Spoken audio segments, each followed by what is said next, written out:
NEET 2026 का exam अभी recently ख़त्म हुआ है और एक मिनट 20 मेरा मतलब नीट 2025 का एग्ज़ाम अभी रिसेंटली ख़त्म हुआ है और आप लोगों को पता ही होगा कि पेपर की हालत क्या थी। जितने भी पहले नीट के पेपर हुए हैं उनमें से सबसे हार्ड से नीट 2025 का ही पेपर था। बहुत सारे स्टूडेंट को मैंने रोते हुए देखा है। नीट का पेपर जेई से 8 to 10 टाइम्स डिफिकल्ट आया है। Toughest paper in the history of NEET. अभी तक मुझे 700 के ऊपर एक बच्चा भी नहीं दिखा। अब देखो, अगर आपका पेपर बहुत अच्छा हुआ है तो कॉन्ग्रेचुलेशन, ये वीडियो आपके लिए नहीं है, थैंक्स फॉर वॉचिंग। लेकिन अगर या तो आपका नीट 2025 का पेपर खराब हुआ है या फिर पहली बार आप नीट 2026 में अपना नीट का पेपर देने जा रहे हो और ये सोच रहे हो कि अब इस पूरे साल क्या और कैसे करें, तो ये वीडियो सिर्फ आपके लिए।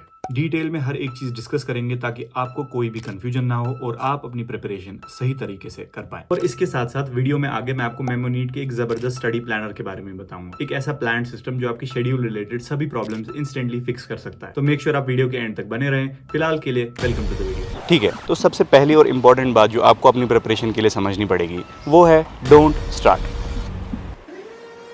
पूरा बोलना। हाँ, बोल रहा हूँ, डोंट स्टार्ट इफ। अब इसका क्या मतलब? इसका ये मतलब है कि बिना मतलब के ऐसे ही अपनी नीट 2026 की प्रिपरेशन स्टार्ट करने का कोई मतलब नहीं है, सिर्फ इसलिए क्योंकि आप इस टाइम पे मोटिवेटेड हो। क्योंकि एग्जाम देने के बिल्कुल बाद तो सभी मोटिवेटेड होते हैं।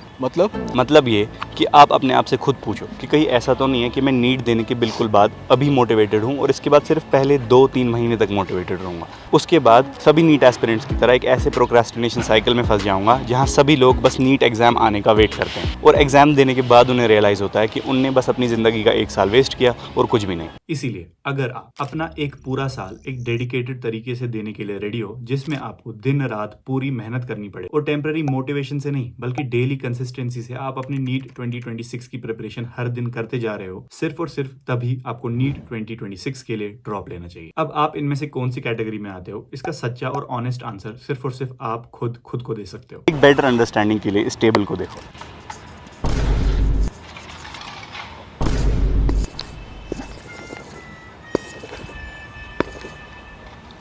छोड़ो, स्क्रीन पे देखो।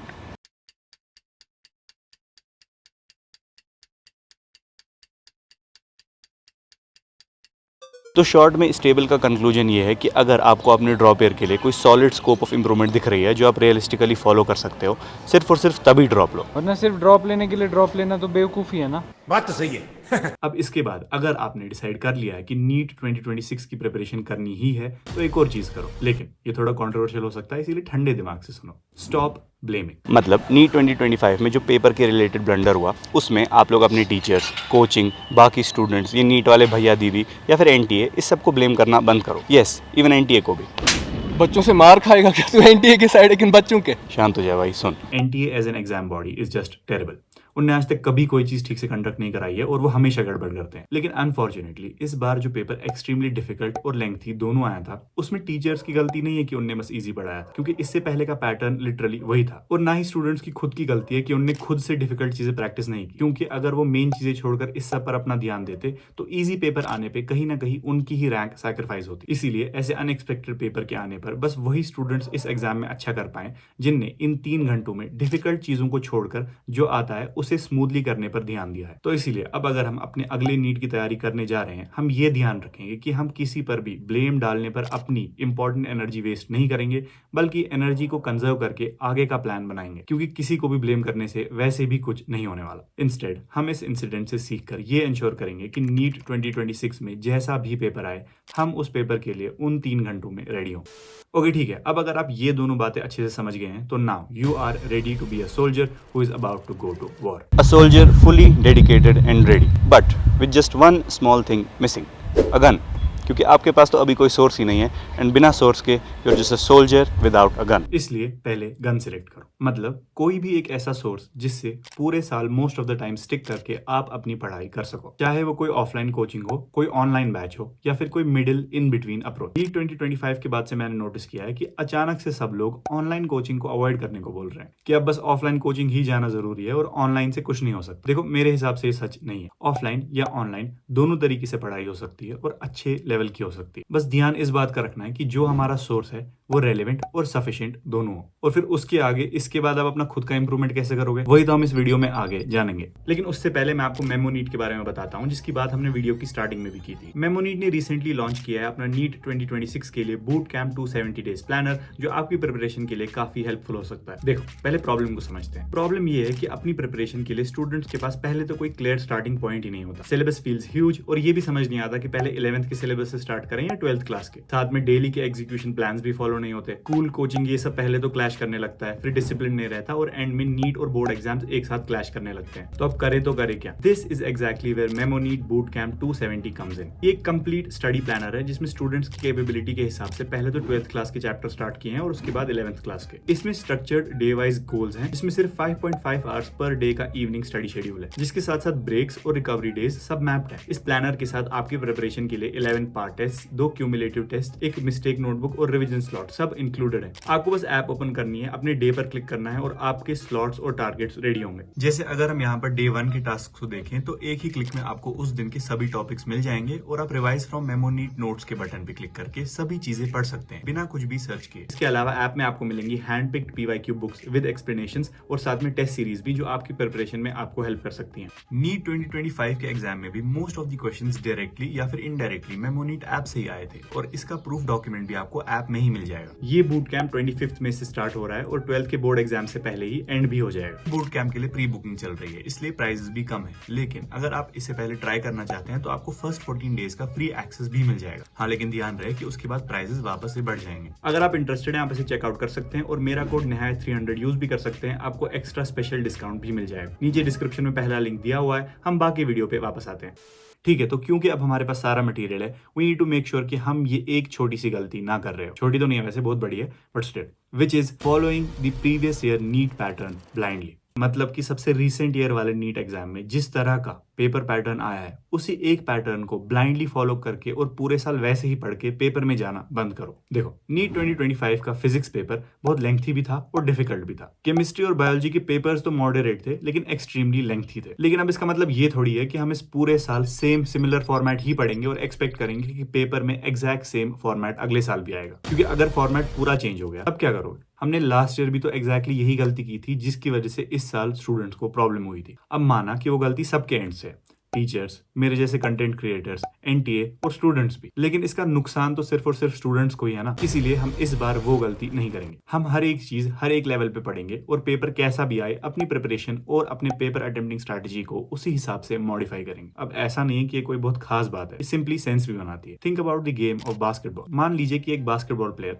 गेम के दौरान किसी एक बॉल पोजीशन में एक तरीके से ड्राइव करता है और बास्केट स्कोर भी कर लेता है, ग्रेट जॉब। लेकिन क्या होगा अगर इसके बाद अपनी पूरी गेम में वो बास्केटबॉल प्लेयर उसी एक तरीके से ड्राइव करने की कोशिश करे, बार बार? It's just stupid and inefficient, right? क्योंकि the defenders will see through it immediately and block it right away. तो एक स्मार्ट अप्रोच क्या होगी कि वो बास्केटबॉल प्लेयर पोजीशन में आगे जाकर असेस करे कि डिफेंडर्स कहाँ हैं, उसके खुद के टीममेट्स कहाँ हैं, सबकी पोजीशंस क्या है, और उस हिसाब से सबसे बेस्ट पॉसिबल प्ले बनाए। This is what makes sense, right? तो ठीक उसी तरह अपनी नीट प्रिपरेशन में हम भी वही करेंगे। लेकिन जिस तरह बास्केटबॉल की गेम में एक प्लेयर के लिए मैच के अंदर ये सब करने के लिए ये जरूरी है कि उसने प्रैक्टिस में हर एक मूव को अच्छे से प्रैक्टिस किया हो, उसी तरह अगर आप एक नीट एस्पिरेंट है तो आपके लिए एग्जाम में ये करने के लिए ये जरूरी है कि आपने अपनी पूरी प्रिपरेशन के साल में हर एक फॉर्मेट, हर एक लेवल, हर एक डिफिकल्टी वाले क्वेश्चन और हर एक टाइप के एग्जाम पेपर को अच्छे से पढ़ा हो, उसे प्रैक्टिस किया हो और पूरे साल छोटी से छोटी चीजों पर मेहनत की हो। This is what makes you not just a soldier with a gun, but also someone who is literally invincible. तो अब जब हम फिजिक्स, केमिस्ट्री और बायोलॉजी हमारे तीनों सब्जेक्ट्स को पढ़ेंगे तो हम एक 2 राउंड स्टडी अप्रोच को फॉलो करेंगे। अब इसका क्या मतलब? हम पहले तो तीनों ही सब्जेक्ट्स के लिए कोई अच्छा सा टीचर ढूंढेंगे, जो चाहे आपकी ऑफलाइन कोचिंग का हो, ऑनलाइन किसी बैच का हो या फिर किसी तीसरे सोर्स का हो, फर्क नहीं पड़ता, लेकिन वो टीचर इन क्राइटेरियाज को जरूर मीट करता हो। उसका पढ़ाया हुआ आप अच्छे से समझ पा रहे हो, वो नीट के लिए रेलेवेंट सिलेबस भी पढ़ा रहा हो और सफिशिएंट लेवल और डिफिकल्टी भी पढ़ा रहा हो, यानी पूरे साल आपकी पढ़ाई का ओवरऑल इंप्रूवमेंट होता रहे। अब जब ऐसे टीचर से आप पूरे साल पढ़ोगे, आपको साथ में क्लास नोट्स भी बनाने पड़ेंगे और उन नोट्स को बार बार रिवाइज भी करना पड़ेगा। पहले तो सेम डे अपनी क्लास के बाद रिवाइज करते हुए और फिर उसके बाद आगे चल के अपने वीकली टेस्ट से बिल्कुल पहले रिविजन करते हुए। इन क्लास नोट्स के अलावा आपको हर सब्जेक्ट के लिए किसी एक अच्छे लेवल के स्टडी मटेरियल को यूज करना है, जहां से आपको कॉन्सेप्ट्स पढ़ने हैं, नई नई चीजें सीखनी है, अलग अलग लेवल्स को एक्सप्लोर करना है और क्वेश्चंस भी प्रैक्टिस करना है। स्टार्ट तो आपको बेसिक क्वेश्चन से करना है, लेकिन धीरे धीरे आपको मुश्किल क्वेश्चंस को करने की भी प्रैक्टिस करनी है। नो डाउट पहली बार में आपके क्वेश्चन सॉल्व नहीं होंगे, लेकिन इसमें कोई भी टेंशन लेने की बात नहीं है। ये टाइम पे आपको इन्हीं क्वेश्चंस के सॉल्यूशंस को देखना है, उन्हें अच्छे से समझना है और फिर देखकर फिर से ट्राई करना है। धीरे धीरे आपसे इस पर्टिकुलर टाइप के क्वेश्चन सॉल्व होने लगेंगे। लेकिन इंटरेस्टिंग बात यह है कि अगर आप ये रोज करोगे तो आप नोटिस करोगे कि इस टाइप के साथ साथ अब आपसे बाकी क्वेश्चंस भी खुद ब खुद बनने लग रहे हैं, वो भी बिना सोल्यूशन देखे। Congratulations, because you have started to pick up your pace. लेकिन यहाँ पर हमें रुकना बिल्कुल भी नहीं है। ये अभी तक जो मैं बोल रहा था, ये बस हमारे स्टडी शेड्यूल का लेवल 1 है। उसके बाद आता है हमारा उससे भी इंपॉर्टेंट लेवल 2 ऑफ स्टडीइंग। मगर अब इसको एक और एग्जांपल से समझते हैं, बॉडी बिल्डिंग। आप में से जो लोग ऑलरेडी जिम जाते हैं उन्हें पता होगा कि मसल डेवलपमेंट एक्चुअल में होता कैसे है, प्रोग्रेसिव ओवरलोड से। आसान लफ्जों में समझिए तो जब आप जिम जाते हो और एक्सरसाइज करके लोड उठाते हो तो आपकी मसल्स में माइक्रोस्कोपिक टेयर्स और ब्रेकडाउन्स होते हैं, और जब एक्सरसाइज के बाद आप प्रॉपर रेस्ट और डाइट दोनों मेंटेन करते हो, तभी उन वेयर्स एंड टियर्स को रिपेयर करते वक्त आपकी बॉडी मसल सिंथेसिस करती है और अल्टीमेटली आपका मसल डेवलपमेंट होता है और धीरे धीरे आपका मसल का साइज बढ़ने लगता है, यानी हाइपरट्रॉफी। और एग्जैक्टली इसी कंसेप्ट को आप हमारी 2 स्टेप स्टडी अप्रोच में भी लगाकर देख सकते हो। पहले हमें चीजें पढ़नी है, फिर रिवाइज करनी है और फिर क्वेश्चंस प्रैक्टिस करने हैं। ठीक तब तक प्रैक्टिस करते जाना है जब तक हम अचीव कर पाए हमारा जिम वाला मस्कुलर फेलियर, जिसका यहाँ पे मतलब होगा क्वेश्चंस का वो लेवल जिस पॉइंट पे आपके दिमाग से अब और क्वेश्चन सॉल्व नहीं हो पा रहे। और ठीक इसी पॉइंट पे हम लेंगे हमारा नीट वाला equivalent of gym, diet and rest, जो कि है फोर्टनाइटली या वीकली मॉक टेस्ट देने के लिए सभी चीजों को रिवाइज करना और इनके लिए प्रिपेयर करना। और इतना ही नहीं, जो लेवल हमारा क्वेश्चंस का हमने पिछली बार सेट किया था, इस बार और ज्यादा प्रैक्टिस करके हमें उसी लेवल को ब्रेक करना है और डिफिकल्ट चीजें सीखनी है, और ज्यादा डिफिकल्ट क्वेश्चंस प्रैक्टिस करना है और अल्टीमेटली अपना मेंटल प्रोग्रेसिव ओवरलोड करना। ये वो एक जनरल रूल ऑफ थंब है जो आपको तीनों सब्जेक्ट के लिए फॉलो तो करना ही है, साथ में अपने हर सब्जेक्ट के लिए आपको कुछ स्पेसिफिक चीजें भी ध्यान में रखनी है। पहला, फिजिक्स की बात करें तो यहाँ पर आपके लिए ये समझना जरूरी है कि यहाँ पर एक अच्छा टीचर ढूंढना बहुत ज्यादा इंपॉर्टेंट है और आपकी प्रिपरेशन के लिए एक गेम चेंजर हो सकता है। साथ ही इसी सब्जेक्ट में आपको सबसे ज्यादा मेहनत भी करनी चाहिए और सबसे ज्यादा कंसेप्ट्स को एक्सप्लोर करना चाहिए, ताकि आप जनरल भीड़ से अलग हो पाए, क्योंकि मैक्सिमम स्टूडेंट्स का सबसे वीक सब्जेक्ट फिजिक्स होता है। और अगर आपने बस इस एक सब्जेक्ट को स्ट्रॉन्ग कर लिया तो आप इंस्टेंटली 90% जनता से आगे निकल जाएंगे। तो इसीलिए बस फिजिक्स को नॉर्मली मत पढ़ो, अलग अलग कंसेप्ट्स इमेजिन करो, रियल लाइफ में विजुअलाइज करो, हर वैरायटी के क्वेश्चंस और मुश्किल से मुश्किल क्वेश्चंस दोनों प्रैक्टिस करो और टेस्ट में भी इंप्रूव करते जाओ, तब तक जब तक आपको फिजिक्स से नहीं बल्कि फिजिक्स को आपसे डर लगने लगे। दूसरा, बायोलॉजी में पहले तो ये समझो कि पेपर में मैक्सिमम चीजें एनसीईआरटी से ही आएंगी, लेकिन इसका ये मतलब नहीं है कि आपको बस एनसीईआरटी की रीडिंग मारनी है और आपके 360 आ जाएंगे। नहीं, ऐसा बिल्कुल नहीं होगा। वेरी ऑब्वियस, बायोलॉजी में भी आपको चाहिए एक अच्छा टीचर जो आपको पढ़ाए तो मोस्टली एनसीईआरटी ही, लेकिन लेवल इस तरह मेंटेन करे कि आप एनसीईआरटी से बहुत ऊपर की चीजें भी समझ पाओ और अलग वैरायटी के क्वेश्चंस भी सॉल्व कर पाओ। दूसरा, ये टीचर के नोट्स वगैरह तो आप पढ़ोगे ही, साथ में एनसीईआरटी भी पढ़ोगे, तो इसके अलावा कोई अलग से स्टडी मटेरियल पढ़ने की जरूरत नहीं है। ध्यान रहे कि मैं क्वेश्चन बैंक्स की बात नहीं कर रहा, मैं अलग स्टडी मटेरियल की बात कर रहा हूँ। लेकिन इस बात का ध्यान रखना जरूरी है कि आप easy, hard, tricky, short, lengthy, statement based, assertion reason, हर एक तरह के क्वेश्चंस ज्यादा से ज्यादा प्रैक्टिस कर रहे हो। मगर अब इसके लिए ये भी जरूरी है कि आपको एनसीईआरटी पहले पूरी तरह याद भी हो। तो इसीलिए नेक्स्ट टाइम जब आप अपनी बायोलॉजी एनसीईआरटी पढ़ो तो इंश्योर करो कि आप बस एनसीईआरटी की रीडिंग नहीं कर रहे हो, बल्कि एक्टिव रिकॉल वाले मेथड्स यूज कर रहे हो। अब ये कौन सा मेथड है मैं बता दूं। एनसीईआरटी पढ़ते वक्त आप कभी भी कोई भी चैप्टर पढ़ रहे हो तो एक टॉपिक को खत्म करने के बाद एक प्लेन शीट ऑफ पेपर लो और बिना एनसीईआरटी देखे उस एक टॉपिक में से आप जितने भी पॉइंट्स रिकॉल कर पा रहे हो उसे उस प्लेन शीट ऑफ पेपर पे लिखते जाओ। अपना पूरा दिमाग लड़ाने के बाद अब टेक्स्ट बुक देखकर ये चेक करो कि आपने कौन कौन से पॉइंट्स मिस कर दिए थे और वो भी उस पेपर पे लिख दो। बार बार हर टॉपिक के लिए जब आप यही सेम मेथड रिपीट करोगे, आप नोटिस करोगे कि धीरे धीरे आपको पूरी एनसीईआरटी याद होने लगी है और इस तरह आपके सभी क्वेश्चंस भी बनने लगे, क्योंकि पहले ही आपने अच्छे से टीचर से सभी कंसेप्ट समझ भी लिए हैं। And this is what will make you an expert in biology. Simple है। तीसरा, केमिस्ट्री सब्जेक्ट में एक्सेल करने के लिए सबसे इंपॉर्टेंट ये है कि आप पूरी तरह भूल जाओ कि केमिस्ट्री बस एक सब्जेक्ट है, क्योंकि इसके अंदर के जो 3 डिविजन्स है उन तीनों के लिए अलग अलग अप्रोच की जरूरत है। फिजिकल केमिस्ट्री के लिए एग्जैक्टली वही करो जो मैंने फिजिक्स सब्जेक्ट के लिए करने को बोला। इनऑर्गेनिक केमिस्ट्री में भी सेम करो, लेकिन बायोलॉजी सब्जेक्ट को कॉपी करके। और क्योंकि ऑर्गेनिक केमिस्ट्री इन दोनों सब्जेक्ट्स का मिक्सचर है, इसलिए इसमें फिजिक्स सब्जेक्ट की तरह पहले तो कंसेप्ट एक्सप्लोर करो और फिर उसके बाद इजी और डिफिकल्ट क्वेश्चंस दोनों ज्यादा से ज्यादा प्रैक्टिस करो। लेकिन बायोलॉजी सब्जेक्ट की तरह चीजें याद भी करनी है और फ्रीक्वेंटली एनसीईआरटी प्रैक्टिस भी करनी है, तभी जाके chemistry subject as a whole package आपसे क्रैक हो पाएगा। अब देखो, जब आप इन सब्जेक्ट्स को पढ़ते पढ़ते धीरे धीरे अपना सिलेबस कंप्लीट करते जाओगे, तो आपको मैंने ये तो बोला है कि फोर्टनाइटली या वीकली टेस्ट देते वक्त आपको साथ में अपना सेल्फ असेसमेंट करते जाना है, लेकिन वो टेस्ट बस अटेम्प्ट ही नहीं करने, क्योंकि उतने से ही आपका इंप्रूवमेंट नहीं होगा। प्रॉपर इंप्रूवमेंट के लिए टेस्ट देने के साथ साथ ये दोनों चीजें आपको अपने शेड्यूल में ऐड करनी पड़ेंगी। पहला, अपने हर मॉक टेस्ट को देने के बाद टेस्ट रिजल्ट और टेस्ट की को देखकर एक डिटेल्ड पेपर एनालिसिस करो। ये देखो कि आपके कौन से टॉपिक्स वीक हैं, उन टॉपिक्स को जाकर फिर से पढ़ो। ये देखो कि कौन से टॉपिक्स के क्वेश्चंस आपसे बार बार गलत हो रहे हैं, उन्हें मल्टीपल टाइम्स प्रैक्टिस करो। और ये भी देखो कि पेपर में आपसे कौन कौन सी सिली मिस्टेक्स बार बार हो रही हैं, और उन्हें भी कम करते जाओ, तब तक जब तक धीरे धीरे आपको अपने टेस्ट स्कोर्स में एक इंप्रूवमेंट देखने को ना मिले। ये तो हो गई पहली चीज। दूसरी चीज ये ध्यान में रखो कि कभी भी मॉक टेस्ट देते वक्त आप पेपर की डिफिकल्टी लेवल या अनएक्सपेक्टेड चीजें आने से अपना मॉक टेस्ट खराब ना कर रहे हो। ये चीज बोलने में तो ऐसे आसान है, लेकिन एक्चुअल में पेपर में आप ये सब तभी कर पाओगे जब आप बार बार मॉक टेस्ट देते हुए गलतियों से सीखकर अपने लिए एक आइडियल स्ट्रेटजी डेवलप करो। तो मेक श्योर आप कभी भी मॉक टेस्ट देना नहीं छोड़ रहे हो। इस तरह होगा ये कि जब आपको मॉक टेस्ट देने की बार बार आदत हो जाएगी, तो किसी भी तरीके का पेपर आए, चाहे वो डिफिकल्ट हो, लेंथी हो, शॉर्ट हो या फिर अनएक्सपेक्टेड हो, आप पेपर के हिसाब से अपने टाइम डिवीजन और पेपर की स्पीड को मॉडिफाई करके एक आइडियल 3R स्ट्रैटेजी बना पाओगे।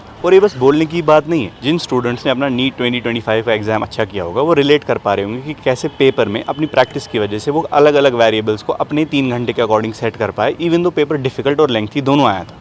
और सिर्फ इसलिए क्योंकि उनने अपनी पूरी प्रिपरेशन में अलग अलग टाइप के मॉक टेस्ट, प्रैक्टिस और अटेम्प्ट दोनों किए थे। अबे मगर जिसने नीट 2025 अच्छा किया होगा वो क्यों स्ट्रैटेजी वीडियो देखेगा? वो तो MBBS की तैयारी कर रहा होगा ना। Okay, so that is it for today. मुझे लगता है कि हमने नीट 2026 की प्रिपरेशन के लिए ऑलमोस्ट हर एक एस्पेक्ट को अच्छे से डिस्कस कर लिया है। अब जरूरत है तो बस आपकी पढ़ाई स्टार्ट करने की। तो गुड लक फॉर दैट। मगर उससे पहले अपनी खुद की ही बात को कॉन्ट्रडिक्ट करके मैं आपको ये रियलाइज करवाना चाहता हूँ कि हमने इस पूरे वीडियो में एक्चुअल स्टडी मटेरियल्स की बात तो की ही नहीं। तो नीट 2026 के लिए आखिर पढ़ना कौन सा मटेरियल है और स्किप क्या करना है, उसकी बात करेंगे अगले डिटेल वीडियो में, if you guys want that. तो नीचे कमेंट सेक्शन में पहले तो इस बारे में बताओ, और साथ में ये भी बताओ कि आपको अगली वीडियोस किस बारे में चाहिए। मैं मिलता हूँ आपसे नेक्स्ट टाइम, क्योंकि अभी मुझे खुद याद आया कि मुझे अपने एग्जाम्स के लिए भी पढ़ना है। Bye bye. ओए नोमान, हाँ भाई, वीडियो तो रेडी हो गया। अब 700 प्लस स्ट्रैटेजी लिखो थंबनेल में, किन 680 प्लस। अरे भाई वो ज़माना गया। अब रियलिस्टिकली लिखना है तो आजकल के हालात के हिसाब से 450 प्लस लिख। हाँ हाँ, oh swim swim swim. Swim, swim, swim. Pool में करूँगा swim. What just happened?